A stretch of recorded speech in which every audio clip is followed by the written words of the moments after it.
কেইদিনমান আগতে মই ব্ৰডকাষ্টত কৈছিলোঁ যে অহা 6 তাৰিখে আমি নিযুত মইনা আঁচনিৰ ধন 6 তাৰিখৰ পৰা আমি বিতৰণৰ শুভ আৰম্ভণি কৰিম।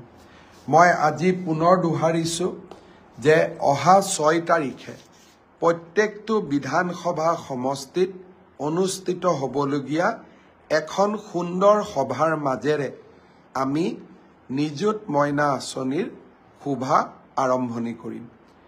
এই মাহত আমি সকলো ছাত্ৰীক একোখনকৈ ড্ৰাফ্ট দিম আৰু অহা মাহৰ পৰা অৰ্থাৎ নৱেম্বৰ মাহৰ পৰা এই ধন ডিবিটি যোগে সকলো ছাত্ৰীৰ এই আঁচনিত যোগ্য বুলি বিবেচিত হোৱা প্ৰতিগৰাকী ছাত্ৰীৰ বেংক একাউণ্টলৈ আমি ট্ৰান্সফাৰ কৰিম।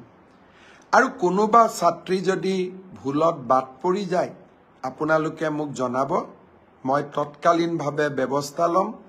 মই বিশ্বাস কৰোঁ যে উচ্চতৰ মাধ্যমিকত প্ৰথম বৰ্ষত নামভৰ্তি কৰা ছাত্ৰী, স্নাতক পৰ্যায়ত নামভৰ্তি কৰা প্ৰথম বৰ্ষৰ ছাত্ৰী আৰু বিশ্ববিদ্যালয়ত নামভৰ্তি কৰা প্ৰথম বিভাগৰ ছাত্ৰী সকলোৱে এই আঁচনিৰ হিতাধিকাৰী ৰূপে যোগ্য। কোনোবাই যদি এই আঁচনিৰ পৰা বাদ পৰিছে আমাক নিশ্চয় জনাব।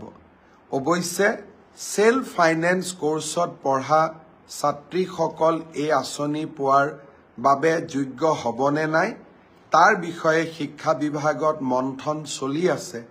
সেইবাবে সেল্ফ ফাইনেন্সত পঢ়া ছাত্ৰীসকলক কিছু দিন অপেক্ষা কৰিবৰ বাবে মই অনুৰোধ জনাম।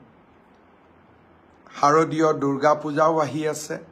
শাৰদীয় দুৰ্গা পূজাৰ উৎসৱ পালনৰ বাবে চৰকাৰে যি অনুদান আগবঢ়াব সেই অনুদানো আমি আপোনালোকক জনাব বিচাৰোঁ যে 8 আৰু 9 তাৰিখৰ ভিতৰত আপোনালোকে যাতে সকলোৱে পায় তাৰ বাবে আমি নিশ্চিতভাৱে ব্যৱস্থা হাতত ল'ম।